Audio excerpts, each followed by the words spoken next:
नमस्कार. लोकशाही मराठीच्या या विशेष मुलाखतीमध्ये मी विशाल पाटील आपल्या सगळ्यांचं स्वागत करतो.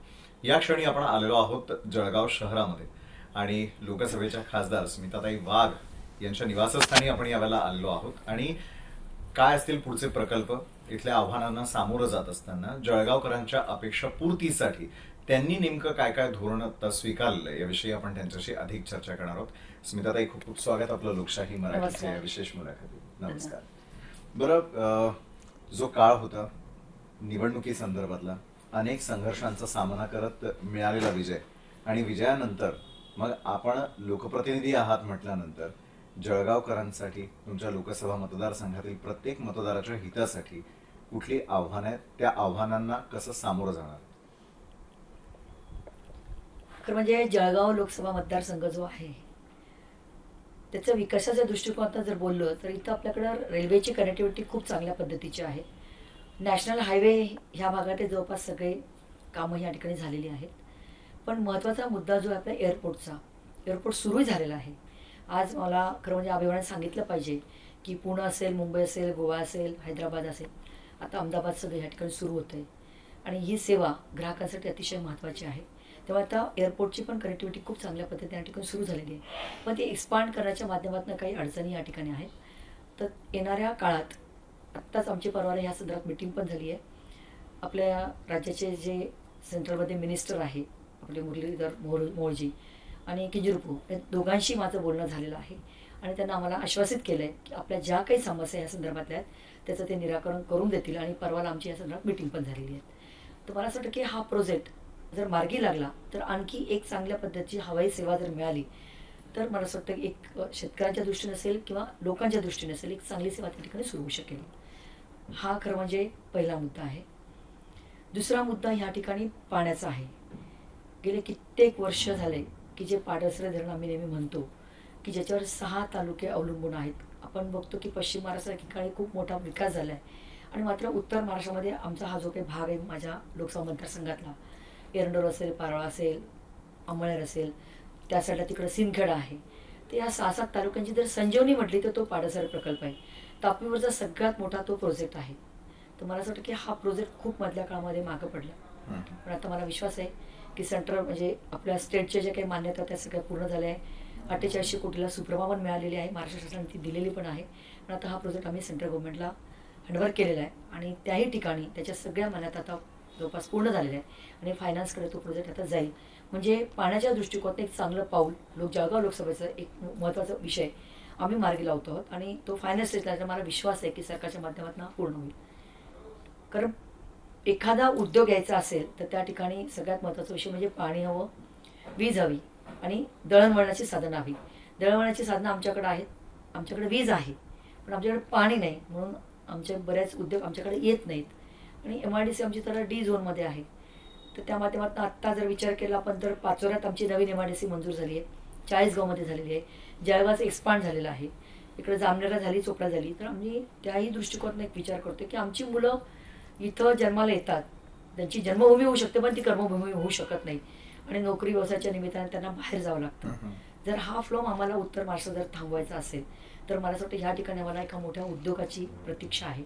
आणि त्याही माध्यमातून आम्ही सगळ्या मंत्र्यांची भेट पण घेतली आहे आणि उद्योग येण्यासाठी त्यासाठी वाटतं आम्ही प्रयत्नही करतो आहोत. आणि आम्हाला आनंद आहे की महाराष्ट्र सरकार आज आमचं बसलं आहे, आमच्या विचारचं आहे. आणि त्याच्यासाठी सन्माननीय मुख्यमंत्री असतील आमचे देवेंद्रजी फडणवीस साहेब, उपमुख्यमंत्री आमचे एकनाथरावजी शिंदे, अजितदादा पवार, आमच्या जिल्ह्याचे नेते सन्माननीय गिरीशभाऊ महाजन, हे सगळे पाठीशी आहेत. आणि त्यामुळे ह्या अशा काही प्रोजेक्ट येण्यासाठी आम्ही सगळे प्रयत्नशील. आणि सेंट्रल आमचे पियुष गोयल साहेब आहेत, आमचे मोदी साहेब आहेत, अमित भाई शाह आहेत.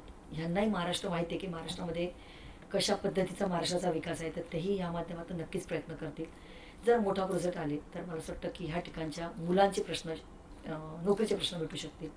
तर हे सगळे विषय घेऊन मला असं वाटतं मी जळगाव लोकसभेच्या माध्यमातून काम करते आणि एक चांगलं जळगाव लोकसभा कशा चांगल्या पद्धतीने सगळ्या अर्थाने विकसित कसं होईल याच्यासाठी मला वाटतं मी काम करते.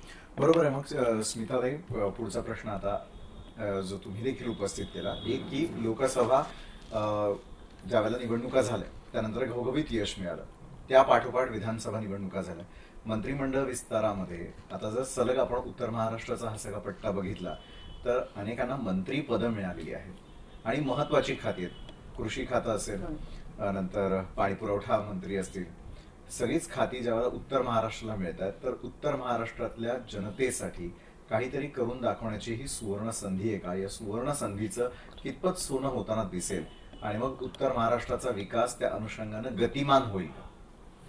यात काही प्रश्नच नाही ना. आमच्या विचाराचं सरकार आलेलं आहे आणि आमच्या 2.5 वर्षात 2.25 वर्षामध्ये एकनाथरावजी शिंदे, देवेंद्रजी भाऊ फडणवीस आणि अजितदादांच्या काळातला जो 2 वर्षाचा विकास जनतेने बघितलेला आहे आणि त्या अनुषंगाने आता जे सरकार बसलंय ते एकदम खंबीर सरकार बसलेलं आहे. मोठ्या मताधिक्याने आमचे लोक त्या ठिकाणी निवडून आलेली आहे. विजन असणारे नेते आमच्याकडे आहे. देवेंद्र भाऊंचा 5 वर्षाचा कार्यकाळ आपण बघितलाय, एकनाथरावजी शिंदेचा आपला 2 वर्षाचा कार्यकाळ आपण बघितलाय आमच्या सरकारचा आणि त्यांनी एक विजन घेऊन काम केलेलं आहे. शेतकरी असतील, मजूर असतील, महिला असतील, सगळ्यांच्या उत्थानासाठी की नोकरदार वर्ग असेल त्या सगळ्यांच्या उत्थानासाठी त्यांनी काम केले. त्यामुळे मला त्याचा सगळ्यात जास्त आनंद आहे की महाराष्ट्रात खऱ्या अर्थाने एक भक्कम असं सरकार आज या ठिकाणी आणि भक्कम असूनही एक महाराष्ट्राला दिशा देणारं सरकार आज या ठिकाणी आलेलं आहे. आमच्या विचाराचं सरकार आहे आणि आम्ही विजन आणि विकास घेऊनच आम्ही महाराष्ट्र सगळ्या निवडणुका आतापर्यंत लढवल्या की लोकसभा असेल किंवा आता विधानसभा असेल.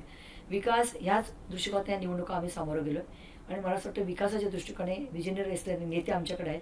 त्यामुळे 100% ही कामं पूर्ण होतील याच्यावर मला विश्वास आहे. स्मिताताई, खानदेश म्हटलं की अहिराणी भाषा आली. मगाशी जो आपला बोलता बोलता उल्लेख झाला की अहिराणीमध्ये असलेलं तुमचं भाषण आणि लोकांना ते ऐकणं हे पसंत आहे. ही जी इकडे सांस्कृतिक असलेली जी देवाणघेवाण आहे, बऱ्याच पुस्तकांचं तुमचं यापूर्वीचं वाचन आहे, कॉलेज लाईफ मध्ये देखील तुम्ही अनेक प्रकारच्या स्पर्धा अक्षरशः गाजवलेल्या आहेत. त्याविषयी मला अगदी थोडक्यात जाणून घ्यायचं की अहिराणी आली तर स्मिताताईंना काय वाटतं, अहिराणीच्या संवर्धनासाठी आता काय व्हायला हवंय आणि जेणेकरून अहिराणीतून आम्हाला तुम्हाला ऐकता येऊ शकतं? खरं म्हणजे मूळ मातृभाषा माझी अहिराणी नाहीये. मी मूळची तशी नाशिक जिल्ह्यातली आहे. आमच्याकडे अहिराणी नाहीये. पण लग्नानंतर जेव्हा मी किंवा लग्नाच्या अगोदरच माझं एज्युकेशन जळगावमध्ये झालेलं असल्यामुळे इथं आल्यानंतर खऱ्या अर्थाने मी अहिराणी शिकले आणि आता चांगल्यापैकी बोलताही यायला लागलंय. मधल्या आत्तामध्ये पिंपरी चिंचवडला एक कार्यक्रम झाला आमचा सत्काराचा. त्या ठिकाणी आमचे खूप मोठे खानदेशांची संख्या आहे पिंपरी चिंचवडला. त्यामुळे त्यांनी सगळ्यांनी मला म्हटलं की ताई आता जोर मग अहिराणी मग चाल द्या. आणि मी त्या ठिकाणी खरं म्हणजे मी त्या ठिकाणी अहिराणीमा भाषण करत आणि ते लोक इतलं आवडलं की लोकांनी त्या ठिकाणी मला डोक्यावर उचलून घेतलं. मला असं वाटतं की अहिराणी ही खूप गोड भाषा आहे आणि आमच्या खानदेशाची ती मातृभाषा आहे. अहिराणीचं संवर्धन व्हावं. आमची बहिणाई आमच्या जळगाव जिल्ह्याच्या आहेत की ज्यांनी जीवन जगण्याचा संदेश आम्हाला या ठिकाणी दिला. माझ्या जळगाव लोकसभा मतदारसंघातला आसोदा त्यांचं गाव आहे. त्या ठिकाणी खूप चांगलं त्यांचं स्मारक आपण त्या ठिकाणी उभारलंय. खूप चांगल्या पद्धतीनं त्यांचं चरित्र लोकांना कळावं म्हणून तिथं आपण खूप मोठं चांगलं विकासाच्या माध्यमातून खूप चांगलं आपण त्या ठिकाणी वास्तू उभारलेली आहे. आणि अहिराणीचं संवर्धन होऊन लोकांची ती अहिराणी भाषा टिकावी आणि पुढच्या पिढीलाही ती मिळावी याच्यासाठी खरंच खूप महत्त्वाचा विषय. त्याच्यासाठी आम्ही प्रयत्नशील आहोत. म्हणूनच आम्ही आमचं जे उत्तर महाराष्ट्र विद्यापीठ असं जे नाव होतं विद्यापीठाला त्याला आम्ही बहिणाईंचं नाव त्या ठिकाणी दिलंय की येणाऱ्या पिढीला बहिणाई काय होत्या, बहिणाईच्या अहिराणी भाषेतली जी काही त्यांची गाणी होती, ज्या काही त्यांच्या कविता होत्या, जीवन जगण्याचा जो संदेश त्यांनी त्यातनं दिला होता तो पुढच्या पिढीला मिळावा याच्यासाठी मला वाटतं आम्ही उत्तरासाठी पण काम करतो. नक्कीच. आणि अशाच प्रकारे तुमचा कार्यकाळ जो तो बहरत राहावा, महत्वपूर्ण निर्णय हे तुमच्या कार्यकाळात व्हावे यासाठी आमच्या लोकशाही मराठीच्या संपूर्ण परिवाराकडून, आमच्या टीमकडून आणि प्रेक्षकांकडून खूप खूप शुभेच्छा. धन्यवाद. तर वेळात वेळ काढून आज त्यांनी आपल्याशी बोलण्याचा प्रयत्न केलेला आहे. या पुढच्या काळातही त्यांच्याशी आपला संवाद हा अशाच प्रकारे सुरू राहील. तुर्तास वेळ झालेली इथंच थांबण्याची. ताज्या घडामोडींसाठी पाहायला विसरू नका लोकशाही मराठी. लोकशाही मराठी ऐका, पहा, जागरूक रहा.